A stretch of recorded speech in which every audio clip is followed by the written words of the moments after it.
What is happening, my RC friends? This is Jim, RCAD. Today's little RC project, working on the Huina 1580 excavator, more commonly known as the 580. And this is a version 4 580. I'd like to do two things to the excavator today. Number one, I'd like to get a little bit more upward travel out of our main boom. As it sits right now, we can't raise the bucket up high enough to load up a legendary tipper dump truck or a Huina 1582 tipper truck while sitting on flat ground. The excavator needs to be sitting on some sort of a platform in order to load these vehicles, and that's not practical or convenient in any way.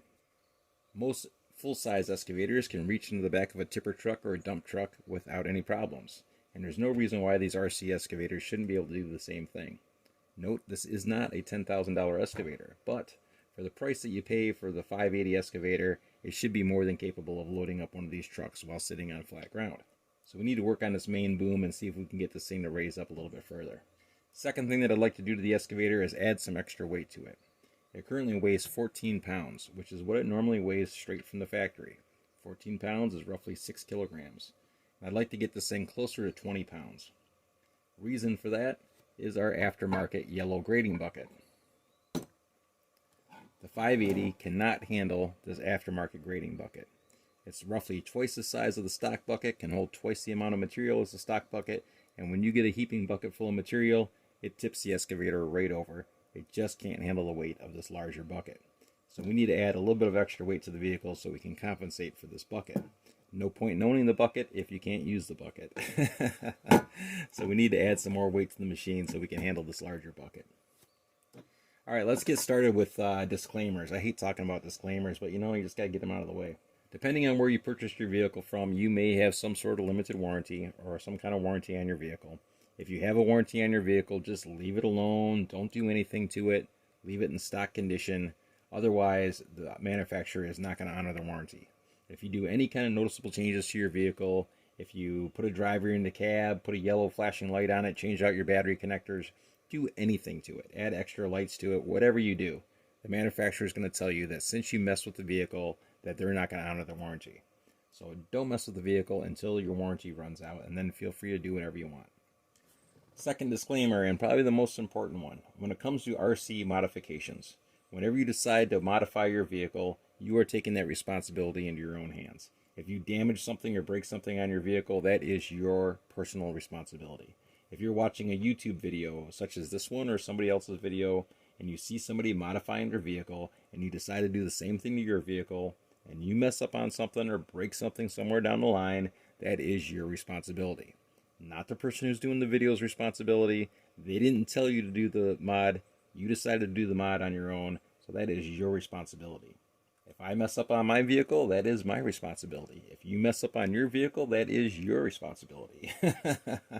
So we got that out of the way. All right, let's start working on our vehicle here today. We're going to start out with some basic measurements on it. We're going to measure from the tabletop to the bottom of the bucket with the main boom raised up all the way. We're going to extend our secondary arm out, raise our boom up all the way, extend our bucket out, and see what our overall height is on that. We're going to weigh the machine just to get a baseline on that. That way, after we finish all our mods, we'll have something to base everything off of.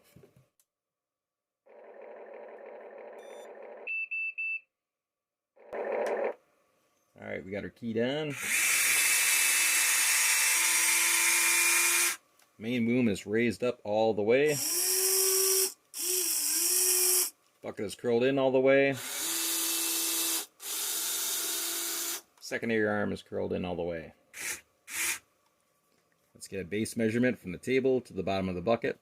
Measurements do vary from vehicle to vehicle and implement to implement. I am using an aftermarket bucket. I am using a quick disconnect, so my bucket is sitting a little bit further inward and it's sitting down a little bit as well. We have about a 3/4 inch gap from here to here, and it's sitting lower by about 1/4 of an inch. So if you're using your stock bucket mounted directly to the arm, it's obviously going to be a little bit different than this measurement. But since we're running the whole setup from start to finish, this is going to work out perfectly. And we are currently sitting at roughly 4 3/4 inches to the bottom of the bucket. So 4.75 inches from the tabletop to the bottom of the bucket. And I like to get this closer to 7.5 inches. So we've got a long ways to go with that. Let's get her fully extended.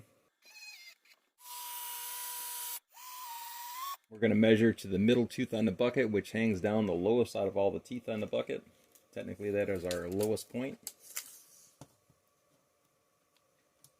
And we are 14 3/4 to that. So 14.75 inches to the lowest point on the bucket. And hopefully we can increase that as well.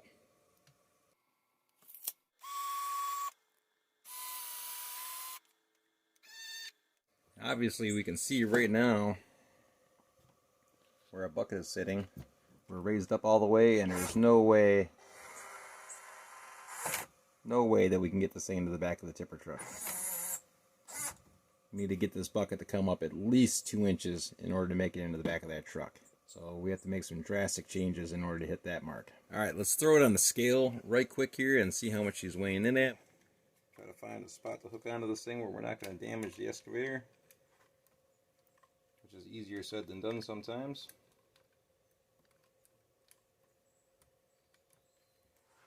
Alright.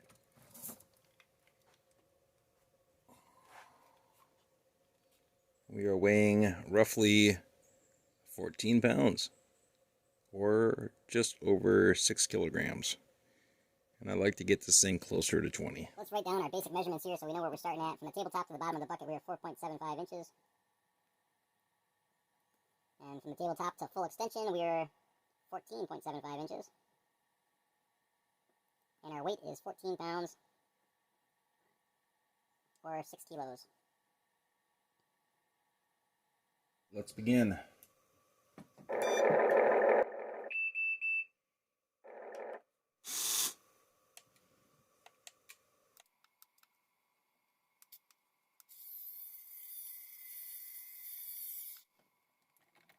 I'm not too sure how much I like this quick disconnect or not. It was just acting up there a little bit as I was trying to unlock it. I'd have a little bit of sand or debris or something inside there.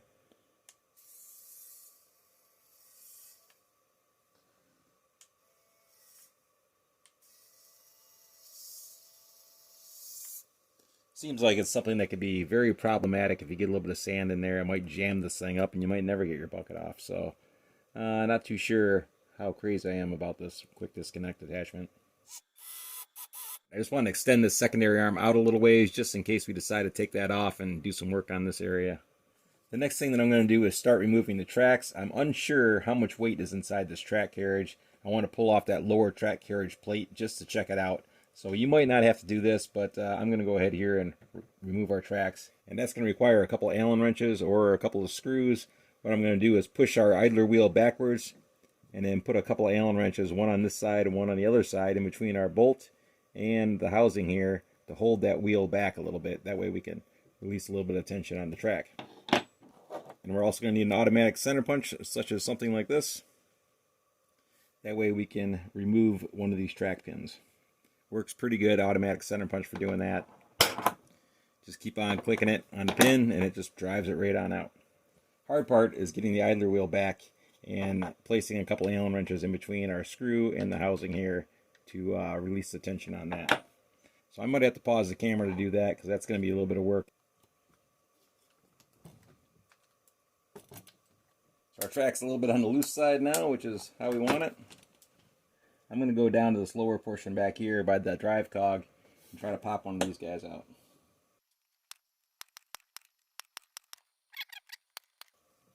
It's going to get to the point where the punch is going to be a little bit too fat to slide through the hole, so I'm going to have to switch over to a standard punch after this. There we go. It's about as far as I can get it with the automatic center punch. So I grabbed a couple small punches and a brass hammer. I apologize if you can't see what's happening here with my hand blocking our view. I want to make sure that the punch isn't going to damage the track in any way or shape or form. Got to hold our track carriage so it doesn't rotate. A lot easier doing this off camera, I can tell you that. Because you can set it on a workbench or something along those lines and have nice clean access to this pin. How I'm doing it is not exactly easy. Just because I'm trying to give you guys a view of what's happening. We almost have it. Here we go. So there is our roll pin. And we have one track removed. And remove our Allen wrenches off the front here.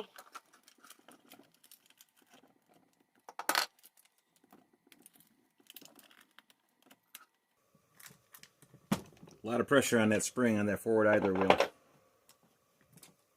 Alright, so there is one track removed. So I'm going to repeat the process on this side. I'm going to push in our idler wheel and place in our Allen wrenches and then drive out one of the pins to remove this track. I'm not too sure if it matters what direction these tracks are going in, but I'm going to put a little arrow or a mark on here somewhere so I know what side it came off of and what direction it was traveling in. Looking at the bottom of our track carriage plate, we have 1, 2, 3, 4, 5, 6, 7, 8, 9, and 10. So 10 screws total to remove off of this, and we can pull off this lower plate. Grab your favorite Phillips screwdriver and go to work.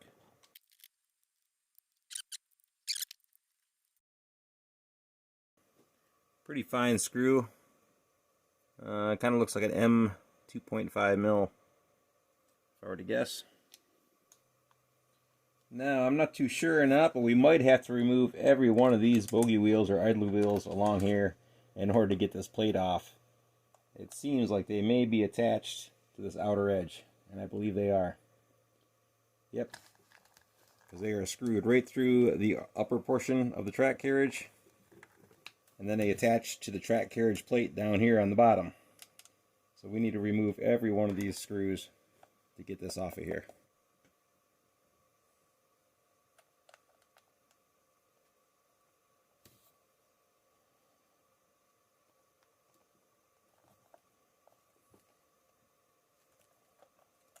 Trying to loosen the nut first. You can tighten the nut tighter than you can tighten a screw or a bolt. So making sure to take the nut off first, or loosen the nut first, so we're not putting any stress on the head of the screw. There's one screw and one idler wheel removed. I'll roughly put this back together a little bit so I don't lose nothing on that. We're going to have a tray full of idler wheels by the time we're done here. Alright, so we've got all those removed. We can remove this track carriage plate.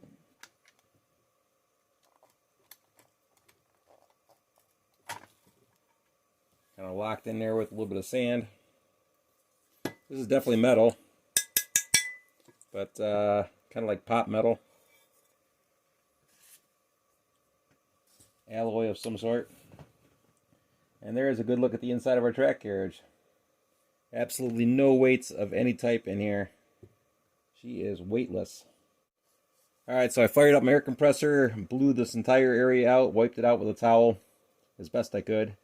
And it's kind of late at night right now, but tomorrow I'm going to have to go into town and stop at some of the automotive stores and see if I can find some steel tape weights to install in here. That way we can load this guy up a little bit with weight and get a better footprint on the ground. So at the moment we're done underneath here. We're not going to mess with anything else underneath here. We're going to start removing the body off of the main chassis plate, and that requires removing 6 screws across the base.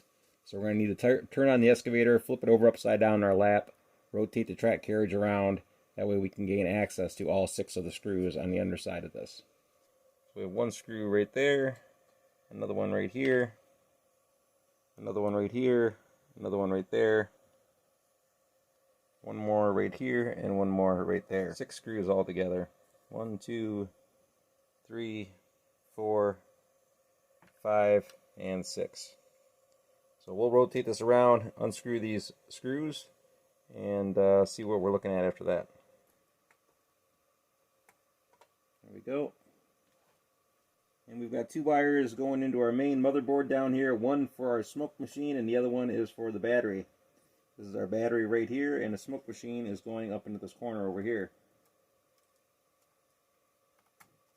Smoke machine has been unplugged. And there's our battery unplugged. A couple weights down on the inside here, but nothing significant. Just a couple small bars down there. Really not much at all to speak of as far as weight goes. So I'm going to remove those and just bolster the whole inside of this chassis with steel bars or steel tape weights when we get around to doing that. So at the moment we're just going to set this thing off to the side so nothing gets damaged and move on. And we have two screws holding the cab in place. So here are two screws that are holding the cab onto the body. Looking at the motherboard, this is where our battery was plugged in, and right up here is where our smoke machine is plugged in. We're going to be unplugging our main boom out of the circuit, which is this red plug, this white plug, this blue plug, and this green plug over here on the side. So all of these are going out to the main boom, and we're going to unplug all of those wires. Alright, unplugging our wires right here.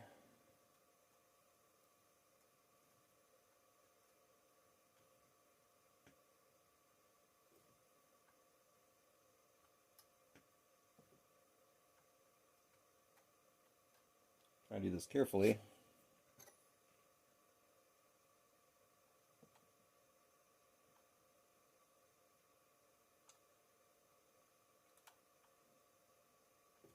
Try to do this carefully so I don't pull our wires out of the inside of the plug, and I don't want to pull the socket off of the board at the same time. There's our red wires unplugged. Trying to hold the socket down with my fingernail, my thumbnail. I was holding the socket down with my thumbnail, and I was grabbing on either side of this plug. There's a couple little tabs here with my fingernails to pull that out, so we're not pulling on the wire directly. Moving around to our green plug back here.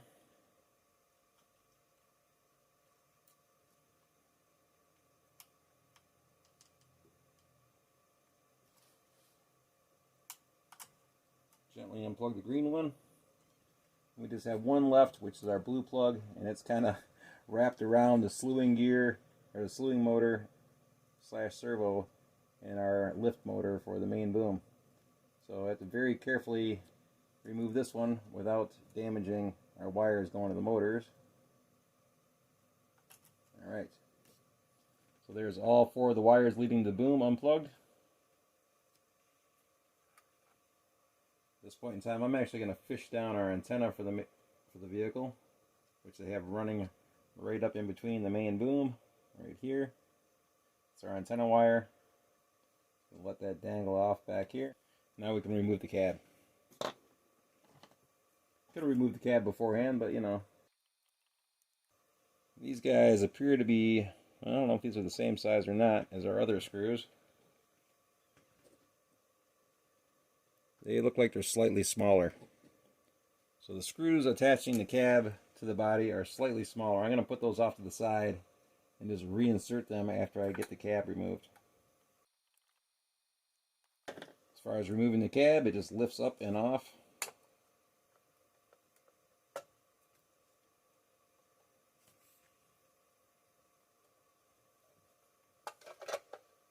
Just like so. So our cab has been removed. Now would be a good time to put a driver in here if we wanted to do that. We'll set the cab off to the side. Once again, I'm going to reinstall those screws. At least a little bit, that way we know we're not going to lose them.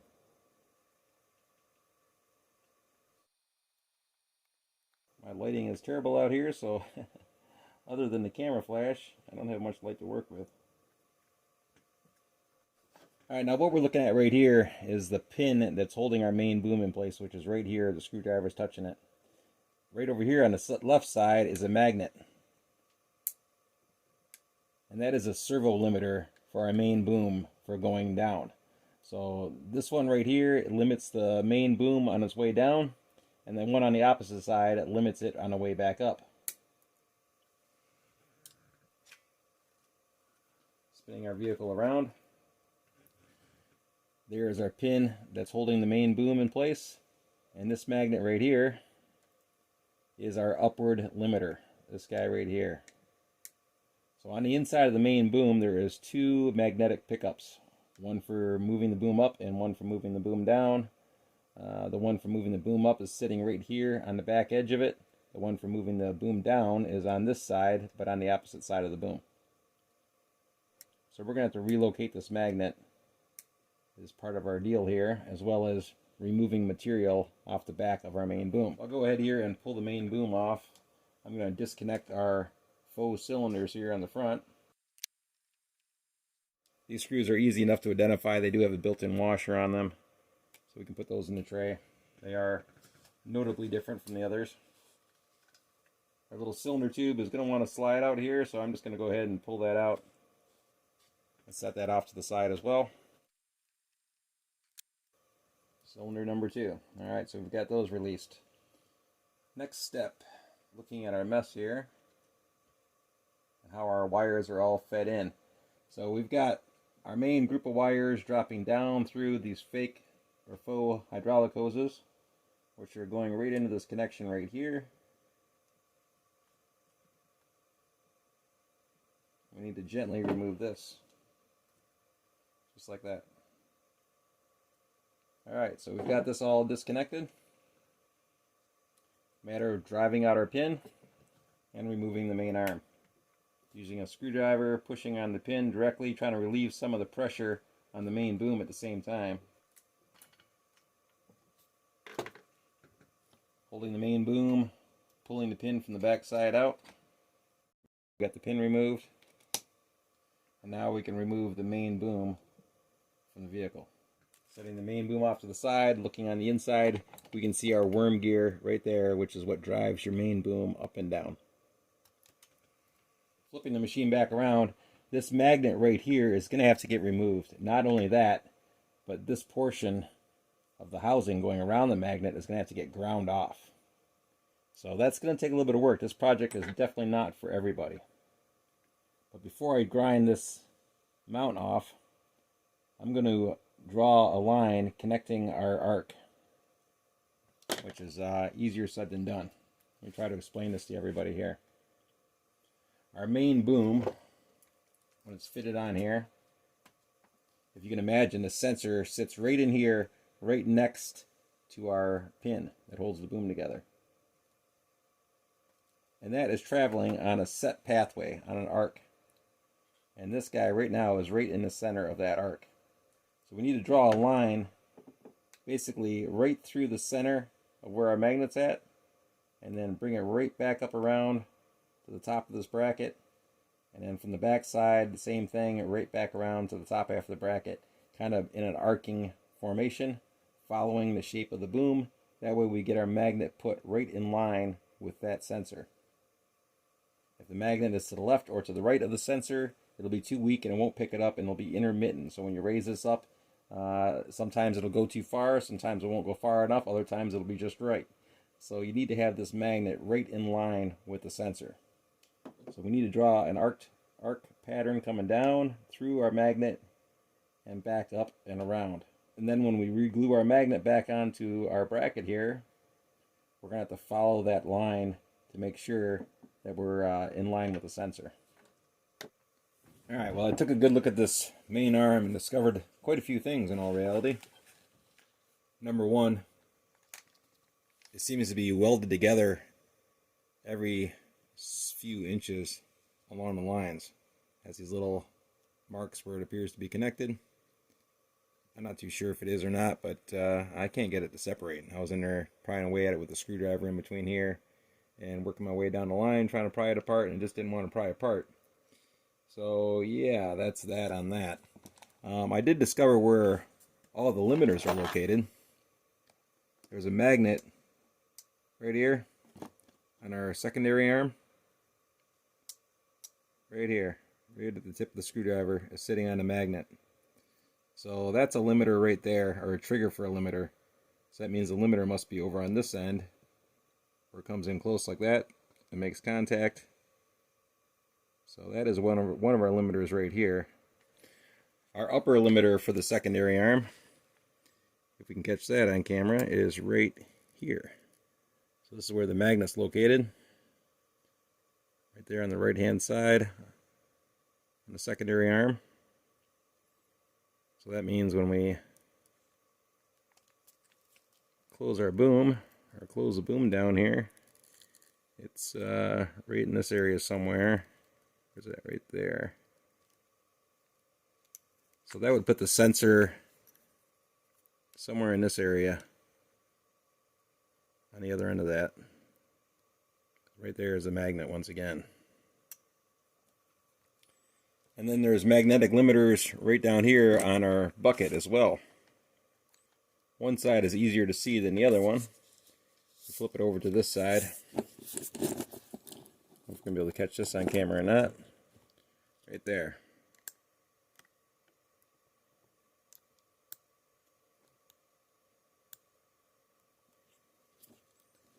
Spin it around so you can see where it's actually sitting at. Right on the outside of this little nub right there. And that's where the one magnet's at. Now that's for the inward travel. Or actually that's for the outward travel, for bringing your bucket out like this. So the limiter for this one is getting triggered back here somewhere, I'd imagine. This magnet is relatively exposed. You can see it from the back edge through here. Now for curling the bucket inward,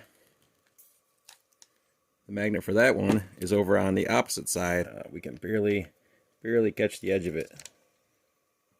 Right there is the magnet for that one. You can see it's so close to the bottom of the arm that it's almost out of sight.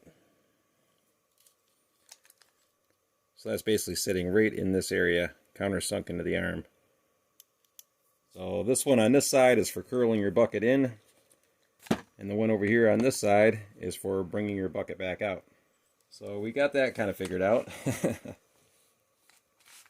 Now our sensors, our limiter sensors on the second area are for the main boom. You can see that little bit of green circuit board right in through here. So that is our sensor. It's sitting right back on this side. That's for our upward travel on the main boom. The one for the downward travel is over on this side, right in this area here, underneath this gear. Since I can't get this separated, I'm going to have to come in here and do some grinding and whatnot. This little fin needs to get removed. And this stuff needs to be ground backwards to this level, if not a little bit further. This one is not hanging it down quite as far as this side is, but I think we might have to bring this whole thing back, probably back to about here. So I might take about a 1/16 of an inch or an 1/8 of an inch off this side and just straight line it all the way across. Hopefully we can see what's going on here. I covered the bottom half of this boom in some blue painter tape, except for the spots that I'm cutting off. So this little tang right here that needs to get removed, I covered the gear. I closed off the gap in between so no metal shavings would get inside there. Basically wrapped all the way around the bottom half of the main boom, trying to keep that somewhat protected. I put a piece of tape straight across the top of the boom just so I know where to stop when I'm grinding. And yeah, we're going to start by cutting off this little tang right here. Or attempt to cut off this little tang. I got this sitting on a piece of foam. Again, I don't know if you guys are going to be able to see this or not, but whatever. You get the idea, hopefully.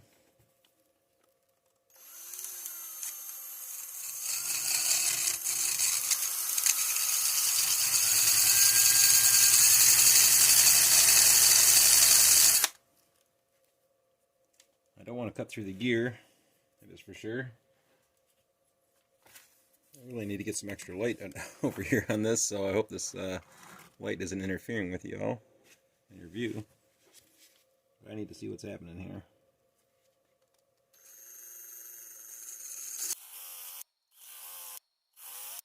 I don't want to cut too deeply here. I don't want to go through the gear or get into the gear too much.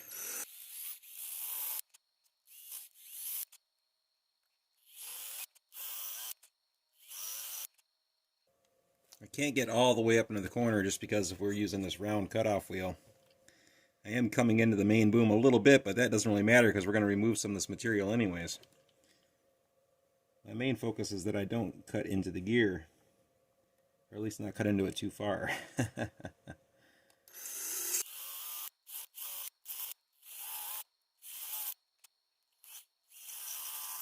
Yeah, we're getting pretty close. Might be able to grab it with a pair of pliers or something and try to pop that thing out of there. Perhaps a small screwdriver or something. Yeah, we got it.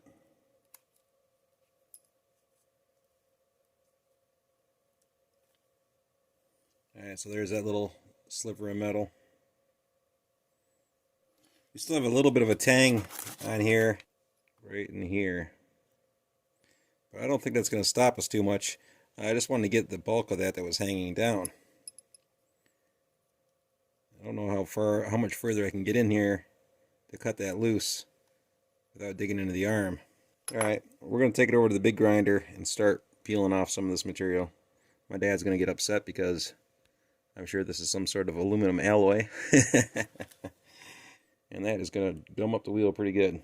Might have to just pose everybody from right here, because I've got the camera locked into a vise currently.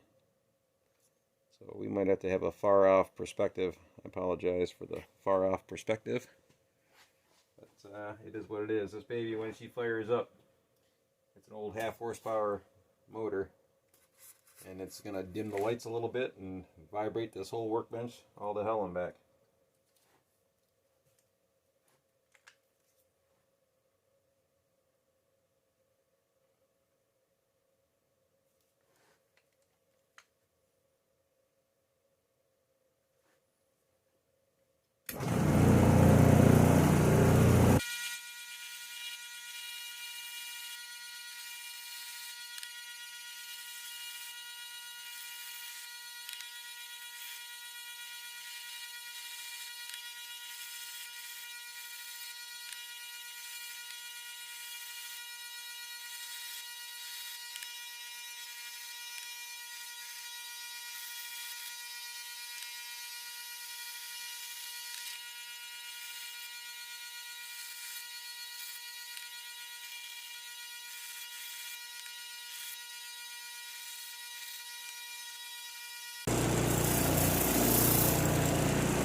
Yeah, that'll kick up some vibration.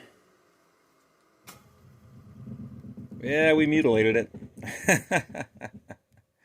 We definitely did a hell of a job mutilating it right there. Brought it back plenty far enough. This is wire wheel damage right there. But hey, it's an excavator.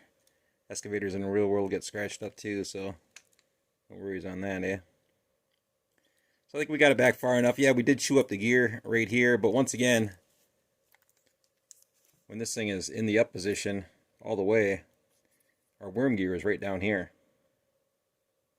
So that spot that we chewed up is never going to come into contact with that worm gear. It's never going to touch it. So we don't have any worries on that. I might come in and do a little bit more touch-up grinding here. I don't know, with a file or something to try to square things off a little bit more.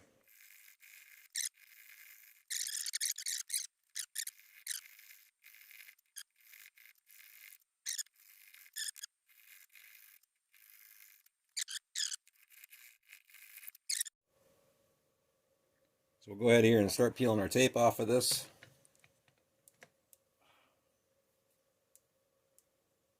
Get my fingers cracking. Got our main boom all ground down and pretty much taken care of. Came in with a wire wheel afterwards and wire wheeled off the gear just to make sure that it was free of any metal shavings and things of that nature. So we're all good on this part. Alright, our next little bit of fun, trying to get this magnet out of this metal housing. When I did the 1593 excavator upgrade, when I worked on the main boom on that one, the housing on the 1593 is all plastic. So I used a small pick like this and just kind of picked around the magnet trying to break the glue loose. And then I used a small pair of needle nose pliers and squeezed the plastic all the way around trying to break the glue loose. Still wasn't coming out. So I reached for a pair of wire cutters and was about to cut the magnet out of there, and it stuck to the wire cutters. So I'm not too sure how we're going to get this thing out of here, just because this is all metal. And I don't necessarily want to damage this magnet. I don't know if they're like a set strength or something like that to activate the sensors or what. We need to try to get this thing out of here. Try to hit it with the pick a little bit maybe and see if it'll come out. I don't know if we can pull on it with another magnet, possibly. This is a screwdriver that broke in half. Hey, look at that. We got it. And it does seem to be directional, possibly. See that little line on the magnet? I don't know if we can focus in on that line that's on the magnet or not. But there's a little groove on the magnet there. That is on the outside edge. So when we go to reattach this, we have to remember that that groove faces the outside edge. And we know which way to glue it back on. Next step, we need to draw a line across our bracket here that's following the path of that sensor. So we need to hook up the main boom and get that put back in place so we have an idea of our sensor's location and the path that it's traveling on. So I'm going to kind of put it up like this. Well, that is straight up and down, a little bit beyond straight up and down. That's good, so we did grind off enough material. That's good to see. There we go. Now we need to plot our line following the path of that sensor. So I need to make a little scratch through here, being very precise. Trying to stay in the middle.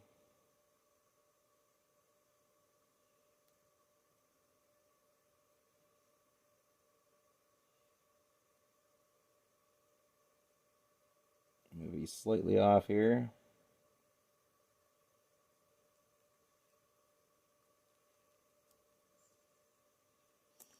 And then I need to follow this line back up this way.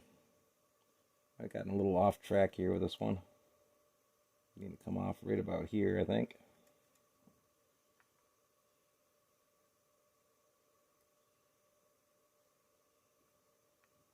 Oops. Oops is not something you want to hear.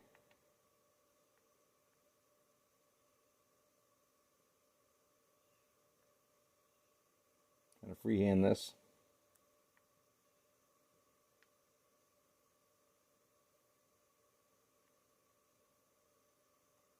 I think our next step is going to be removing our entire lift system right up off of the chassis. That way we can grind this button off of here without worrying about getting metal shavings and stuff like that inside the chassis. So we need to take out a few screws and unplug our lift system from the circuit board or the main motherboard. We have one screw right here, 2, 3, 4, 5, 6, and 7. 7 screws all together to remove. Easy to trace our wires back, right back to this little red plug right here. So we need to disconnect this red plug, pull out those 7 screws, and we can lift our little lift mechanism, or servo, whatever you want to call it, off the chassis and get to removing that little button down there. So before I get too far ahead of myself, I'm going to fold up some paper towels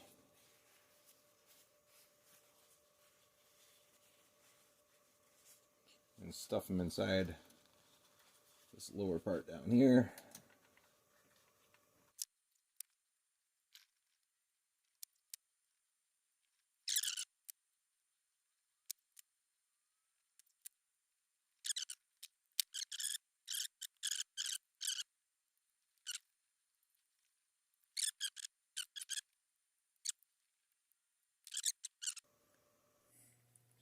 Well, I got our lift system all taped off here.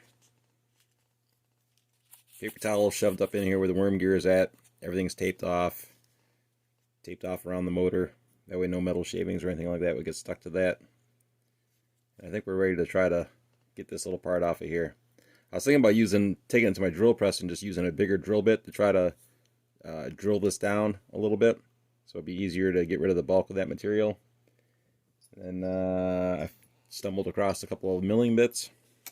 We're going to take this out to the drill press and try a couple of these milling bits on it.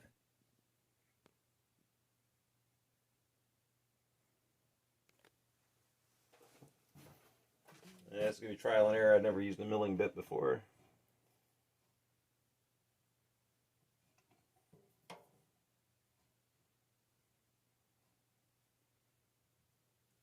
Trick here here is going to be not going too far.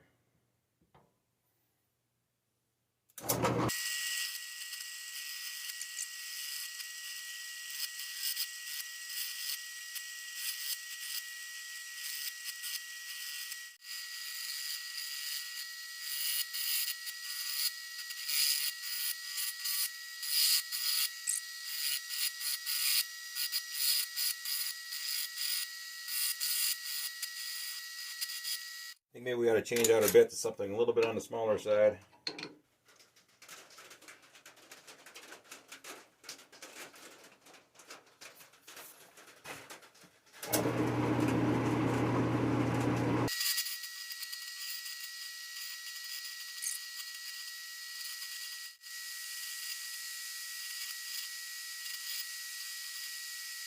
Looking pretty darn rough, but what can you do, you know? Using what tools you have. Alright, she has all been blown off and wiped down. About as clean as I'm going to be able to get it at the moment. Yeah, once again, a little bit rough on this back edge back here, but not looking for perfection. Just looking to get it done. For the most part, this part's going to be hidden anyways by body panels, so no big worry on that one, as long as we have a nice, somewhat smooth surface for mounting that magnet. We should be alright. We did what we wanted to accomplish to do, and that was to grind away the old magnet location, which is probably somewhere right around here in the center of this spot right there. We're just going to be moving it forward a little bit. I did run into town today and I bought some lead automotive wheel weights. Tape weights, I suppose is what they're called. Our part number is 100360. I purchased these from O'Reilly Auto Parts. We have 33 ounce quick sticks, I guess. They're divided into 1/4 ounce segments. Double-sided tape on the back half. I don't know who it's made by. It just says Quick Tab, Quick Stick on there. Total of 5.625 pounds. And it was $54.37 out the door. Big box. Each one is 1/4 ounce. Relatively thin. Double-sided tape on the back once again. So we can apply these all over the place on the inside of this machine. 30 of these strips in here. So that definitely ought to do the job for weighing this guy down. But we need to wipe it out with some alcohol to get that stuff to stick. So I'm going to wipe it down with some alcohol real quick. We're not going to apply the tape weights just yet. I just want to wipe it down. We're going to reinstall our main boom lift system here and start adjusting our magnet, and we'll do all the weights and all that stuff after that.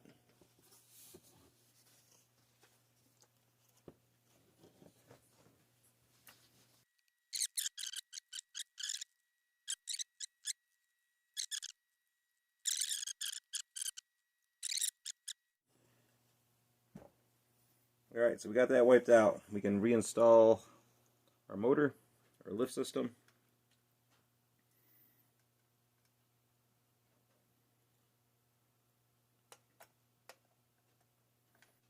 Yeah, this kind of sits into a groove where it needs to be.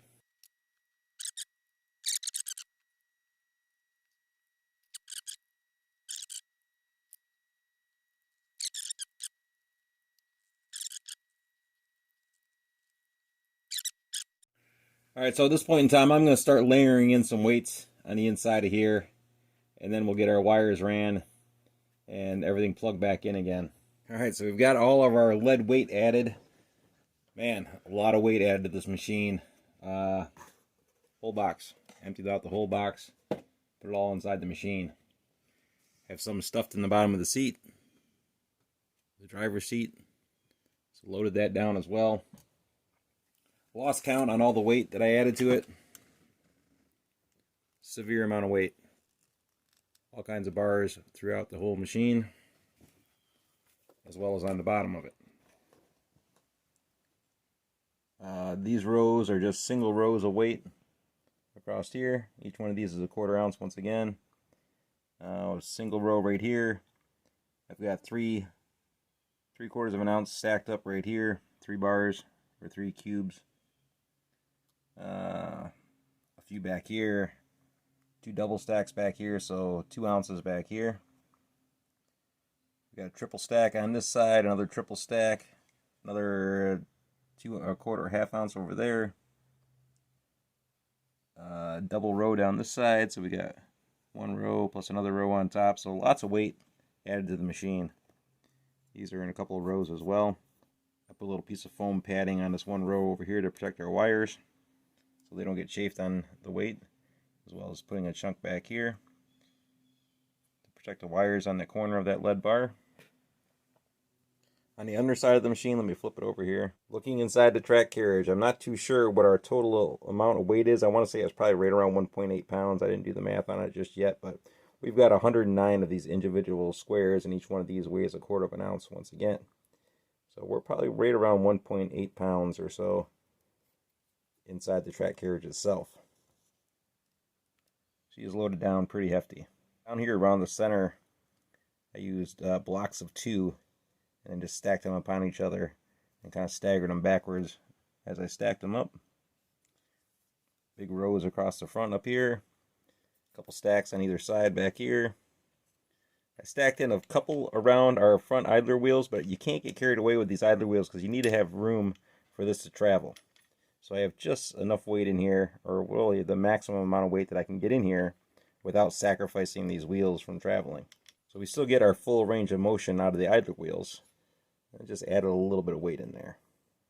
Can't really add too much in here, and once again, or else you're going to be compromising the movement of your idler wheels. So she's pretty loaded down back here inside the track carriage, that is for sure. And here is the end result on the body itself. I didn't count how many I've got in here, but it's stacked up pretty good inside of here.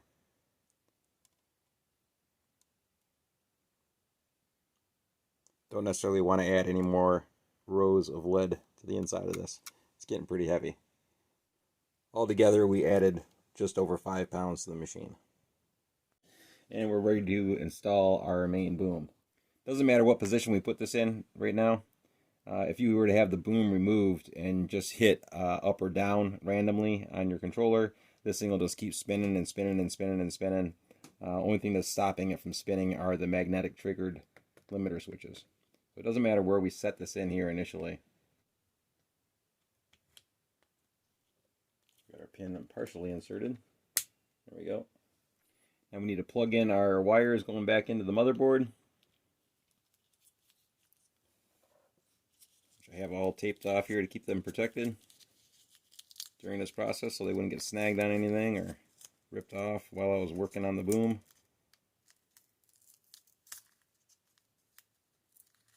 Free up our wires. Once again, everything is color coded on these, so really no real confusion issues with anything along here. Green to green, blue to blue, red to red, white to white. And we should be all straight. Small little push to make sure that they're all engaged. This little part here that we pulled out of our main lift bracket there, you can just pinch this up like that and it reinserts relatively easy back into this bracket.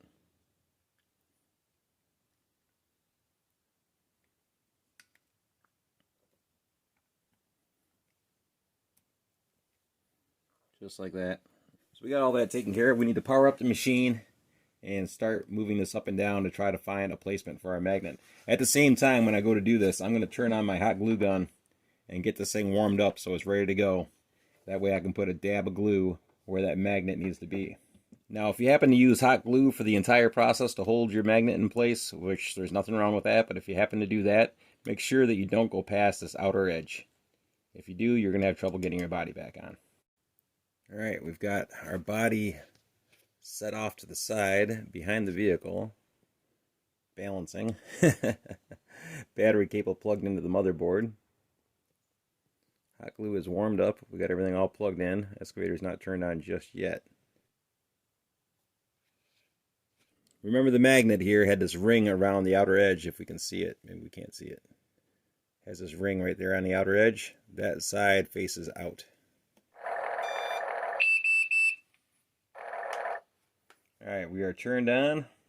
Right now we have no upper limiter because we have the magnet disconnected. I'm going to try to hold this magnet in place with my hand. Once again, I'm moving it just past its original location. I'm putting it right on the edge of my thumb, on the tip of my thumb, trying to keep in line with our groove that we made, or our mark that we made for following the arc of the boom. Raising it up.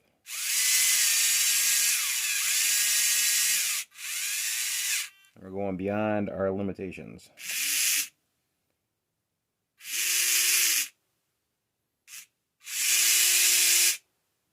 Right there, it stopped on its own. Stopping on its own again, right where it's at. Right now, it's pretty much 12 o'clock straight up and down.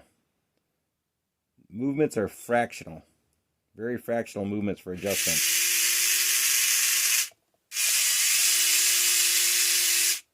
I moved it forward slightly. Now we're just beyond 12 o'clock. Just beyond 12 o'clock currently. I'm not too sure how far I want to go with this. Obviously, the further we get it back, the higher up in the air we can get to go.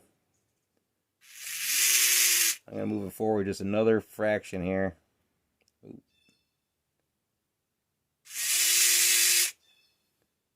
We're still good there. Beyond 12 o'clock. Move it forward again, just a fraction.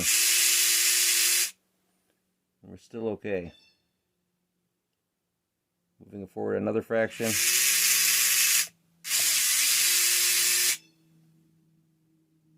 Still okay. Another fraction.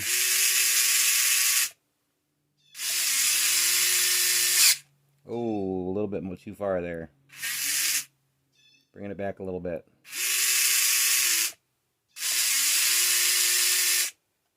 Perfect. Just going to keep it held here and do this a couple times to make sure that we have it right. Perfect.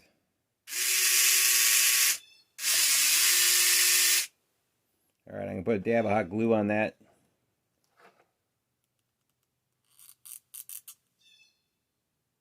Hot glue, once again, remember boys and girls, it is hot. You get it on your fingers, it's going to burn. Now I'm just going to hold it. We'll wait for that glue to dry, or at least cool down.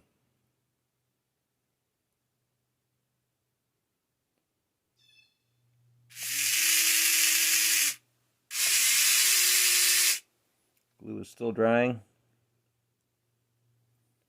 We're definitely up at 12 o'clock, there's no doubt about that.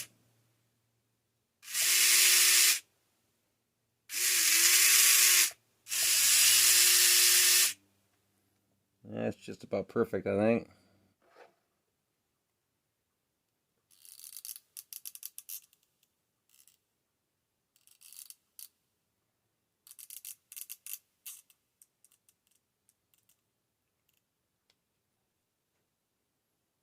As I was saying before, it's extremely touch and go when you're doing this.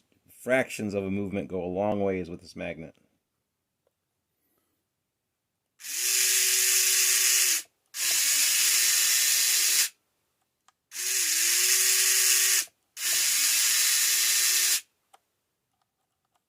Perfect. So now that we got it where we want it, I'm going to unplug the battery from the motherboard once again, shut everything back off. We'll lay the machine on its side and just hammer this thing with hot glue to help hold all this stuff in place. And I'm going to fill this entire cavity with hot glue, as long as I don't go beyond our outer edge here. So it's perfect right here. Everything is good. We got it all back together except for our tracks. Have one installed on the passenger side. Need to install the one on the driver's side still. Need to push our idler wheel back. Wedge in our Allen wrenches in between the screw and the slot. And then lay the track in there. Tough project right here, getting that bogey wheel pushed back. Not the easiest thing to do, that is for darn sure.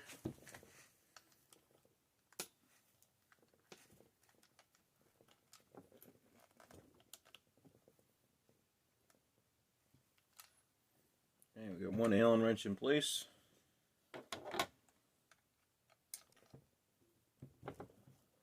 I'm gonna break my table trying to push on the spring, I'll tell you that. It's a stiff spring.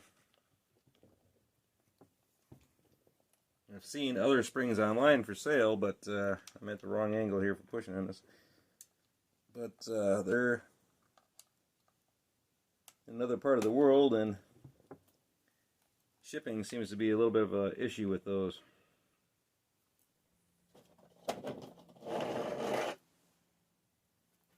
And we're getting our track reinstalled. Try to get them going in the same direction that we took them off from.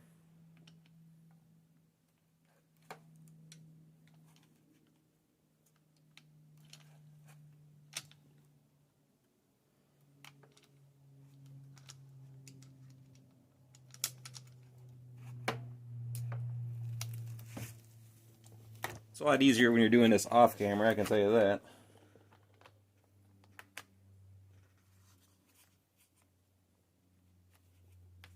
No doubt about that.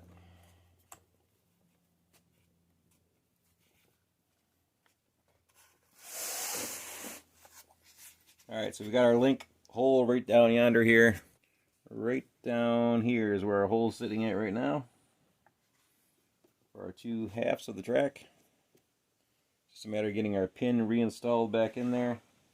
Using that automatic center punch once again to drive these pins back through.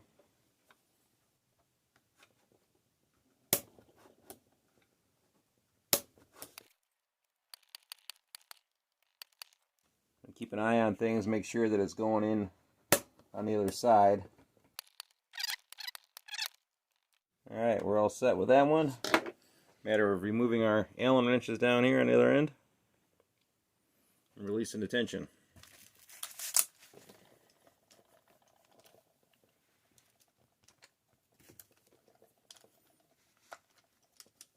Okay, we have our tracks installed. Alright, let's get our bucket put back on and bust out the tape measure and the scale.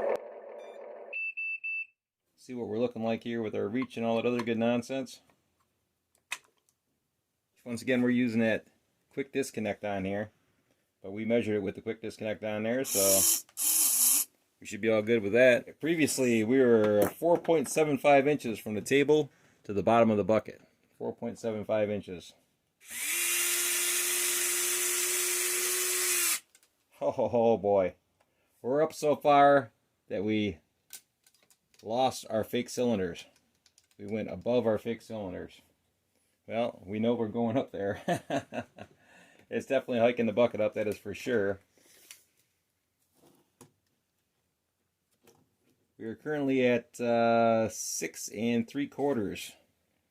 So we went from 4.75 to 6.75. That's funny though, with our fake cylinders there. So we definitely got a little bit more reach out of that. Let's raise the boom up all the way and get a overall measurement on that thing real quick.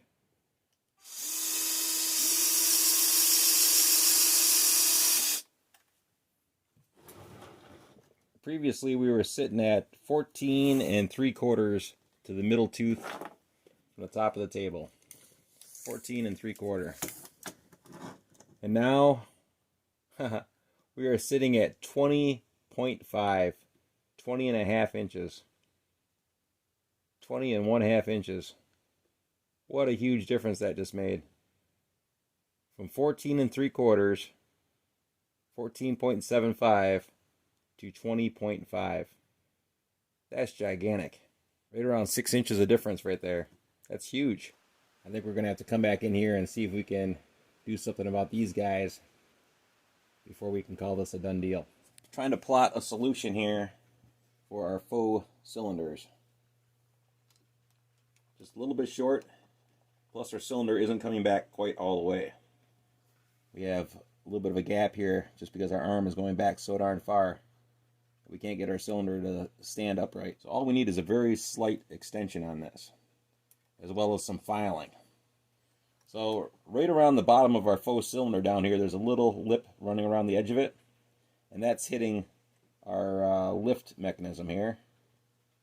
So I'm going to try to file this off a little bit more to see if we can get this to stand a little bit more even with our cylinder, or with our piston, like that. So I'm trying to file down some material on the back half of our cylinder so we can be more vertical with the piston. Right here, there's a little ridge running around the bottom of our fake cylinder here. So I'm going to file this down a little bit.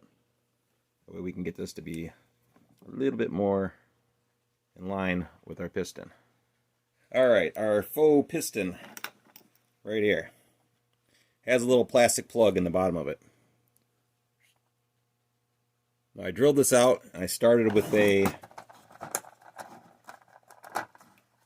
1/16 drill bit right here, very small, and then worked my way up to a 7/64 drill bit. So I went from 1/16 to 5/64 to 3/32 up to 7/64, and I stopped at 7/64. Now this is going to vary depending on your situation. You might not even be able to do this, so I don't know. I found a couple old Futaba transmitter antennas, which are threaded on the one end. So we just need a little bit of an extension. We don't need much. We just need a little bit. When our cylinder is all the way down, or when our main arm is all the way down, and our piston is inside the faux cylinder, it sticks up about this high. So we have a little bit more travel inside our cylinder, which is good because we're going to need it. And we're going to need about this much more material to add on to the bottom of it. A little bit more than 1/4 inch. So right now I've got this threaded, or I have this threaded. Use the antenna to cut the thread.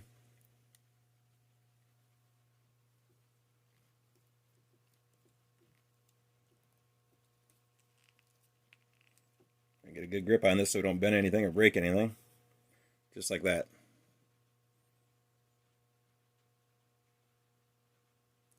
With our connection point right here in the middle. So we only need a little bit off the bottom of this antenna. So I got to trim a little bit of material off of this just to put a slight extension on the bottom of our fake piston. Right now I'm just doing a little bit of filing on our faux cylinder to knock that ridge down a little bit.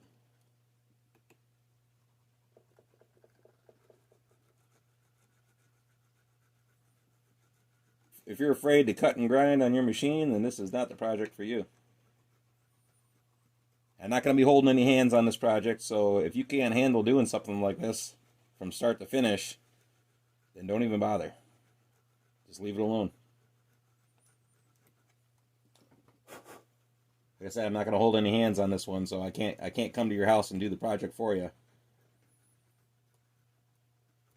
If you don't have it in you to do it, then just don't do it. Not the filing, but the whole 9 yards. Because we did some extreme grinding on the back half of our main arm.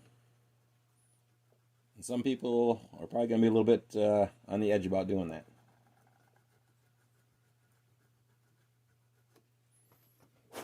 Alright, so I'm going to grind away on this thing and see if we can get it to come up a little bit more even with our cylinder, which we need to go a long ways with this. Not too much farther, but we definitely need to grind a little bit more material off of it. Getting a lot closer with our file, but I still have to do this other cylinder down here, and it's extremely close to the cab, so filing that's going to be a real pain in the butt. So I'm going to go ahead here and pull our body and cab back off of the vehicle and remove our cylinders and go from there. This is kind of right where we're sitting with no pressure on it. A little bit of pressure on it and we can get it to be in line where it needs to be, but not quite right as of yet. Yeah, right now we're catching on the bottom of our fake cylinder right down here. When we bring it in, we're catching right here on the bottom where our mount is. So we need to grind some material off the bottom of our cylinders as well to get this to come back further. I think we're okay on the top right here. That's fine. Doesn't need to come back any further on that. Need to do some removing on the bottom of the cylinder. So we'll go ahead here and get these guys unscrewed and unbolt our main arm, set that off to the side, and pull these guys off of here. Alright, we got the bulk of our goodies off. Took the main boom back off the vehicle, our lift mechanism back off the vehicle,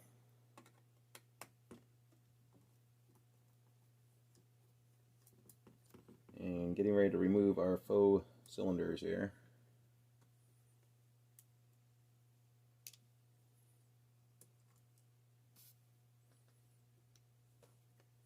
Making sure to keep all my screws separate from each other.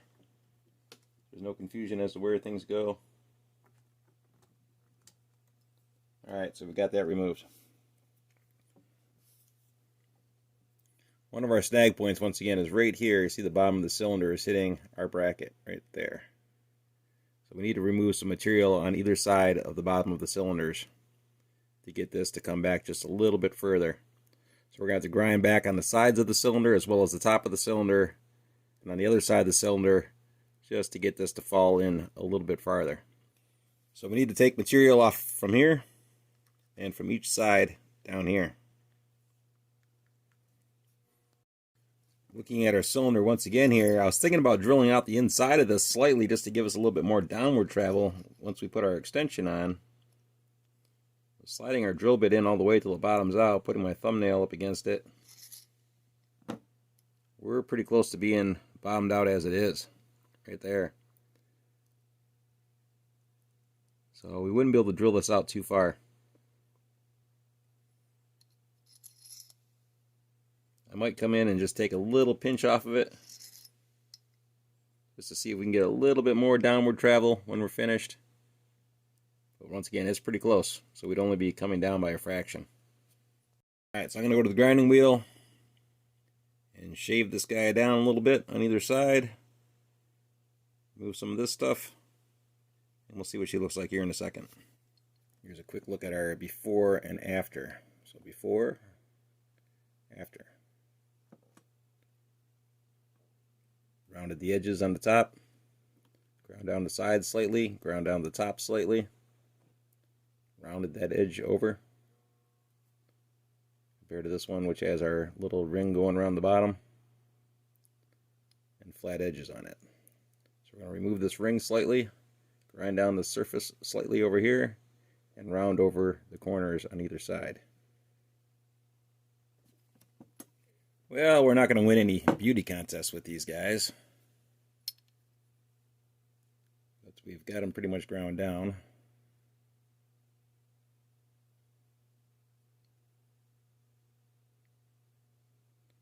Once again, remove that lip around the edge. A little bit around that outer edge. This little lip right here at the bottom half of the cylinder. Remove that. Rounded our corners over right here. Just kind of put it on the wheel like this and just drew it upwards to round those off, put it on the wheel, get the camera to focus in on it, and ground it upwards like this, just kind of making a curve on it as we're going, a little radius. But I think we pretty much have it. Trying to look through the camera here to make sure this is focusing in on this stuff. It doesn't really want to focus all that well. Okay, there we go. So yeah, head on the grinding wheel and just kind of put it over onto the side. Ground down flat with the wheel, had the wheel up here, and with the wheel spinning this way, holding this up against it, and just kind of smooth this down like that.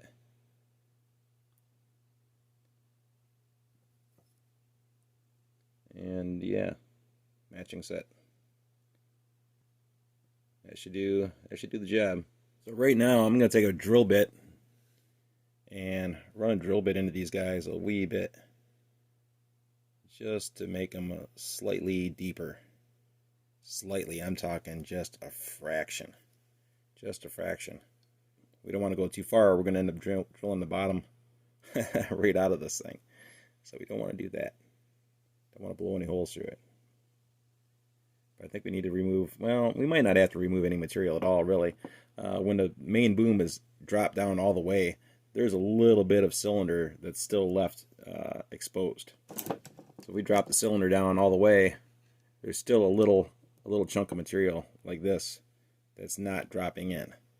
So we can move down a good 1/4 of an inch or so of leftover material or leftover space. So I think we'll be okay. Alright, so I did come back in with this 15/64 drill bit and drilled out the inside of our cylinders slightly. This one's getting close. Starting to go through right there.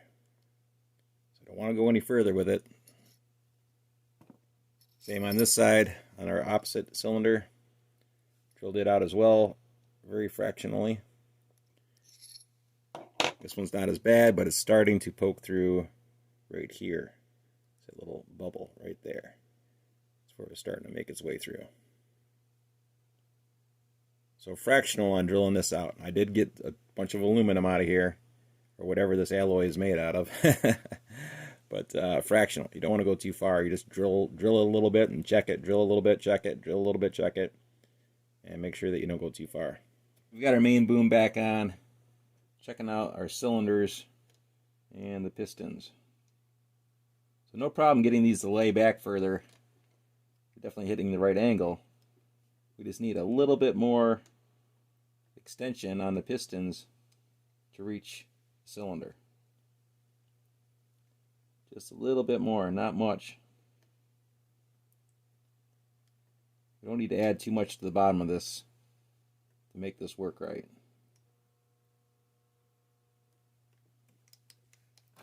I think just looking at our antenna deal here that we got going on in our cylinder, so right here where my fingernail is where they're joined together. Right here. And we really don't need all that much more to get our travel. I think about down to here should be fine. Somewhere in this area. Because when the main boom is down all the way, we have excess space on our cylinder to deal with. We've got a little bit of excess room up here on the top. Very minute, but we do have some excess. Probably about this much room. So if we add about this much to the bottom, we should be okay. Especially after drilling out the bottom of the cylinder, we should have plenty of room to accommodate that. So I'm going to see if I can trim this antenna down a little bit and mock it up on the other side and see what it looks like. Alright, so here is the finished product on that one. Once again, not much of an add-on there. Just added a 1/4 of an inch, maybe at the most. Put it on the grinder and try to match it up as best I could with the other one. So basically sitting at the same level. Once again, aim small, miss small. Grind just a little fraction at a time. You don't want to go past it. If you go past it, you're up a creek once again without a paddle. And this is the hacksaw that I used for cutting the antenna in half, or cutting the chunk off the antenna. This is a very small hacksaw with a fine blade. Get our cylinders reattached here. I just did the one on the cab side.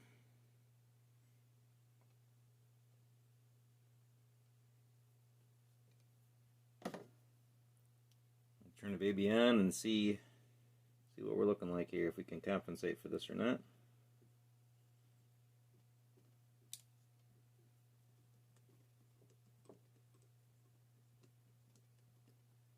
Hopefully, fingers crossed, it'll be all good. Let's see what we get here.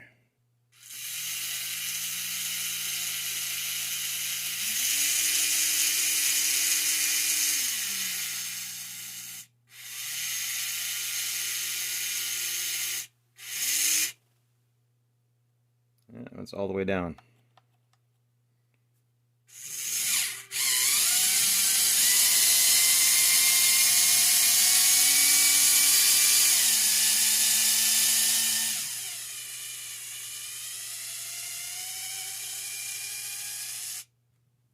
All the way up.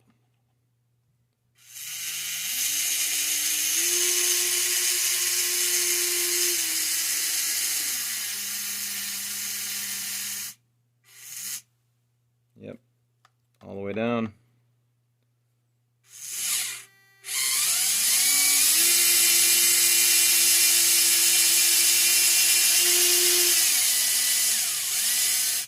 All the way back up. Alright, let's slap this baby back together. And I think we should be pretty much all good on that. Alright, we got her all back together again. Key her back on. Kill our sound. and see what the end result is. We're all together. Cylinders are hanging in there. That's good. We can make it into the back of the Huina 1582 tipper truck.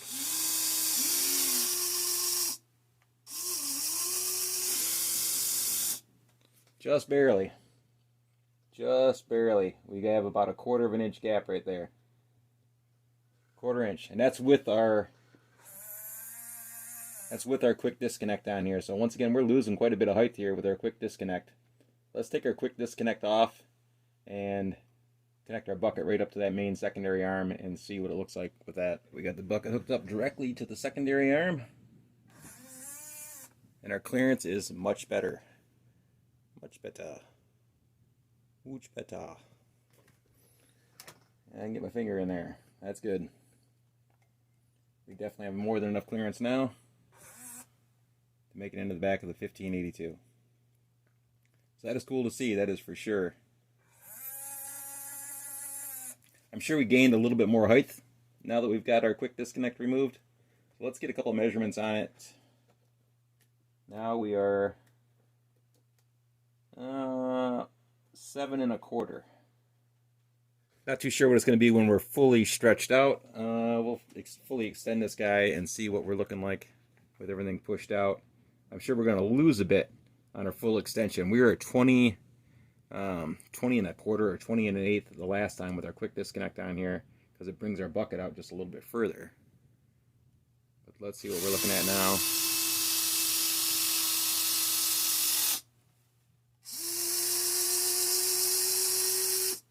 Alright, so we're all the way up in the air, going from the tabletop to the bottom of our middle tooth here, which is the one that hangs down the farthest. And we are 19 7/8. Not bad. 19 7/8 isn't horrible.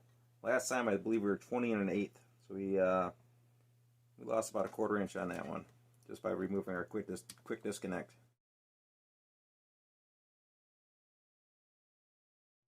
19 7/8 of an inch to the top. Pretty good.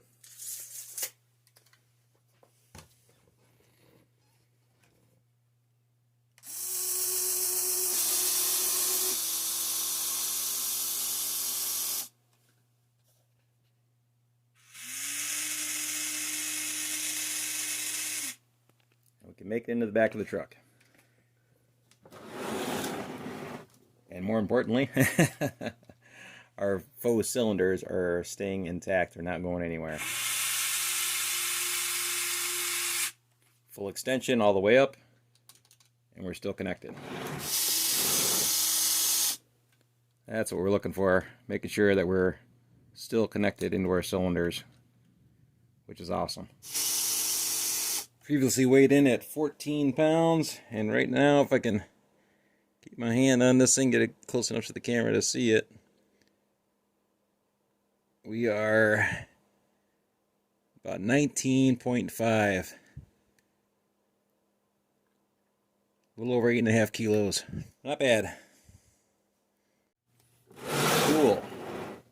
So our excavator has gained some serious weight. We went from 14 pounds up to just under 20 pounds, like 19 3/4.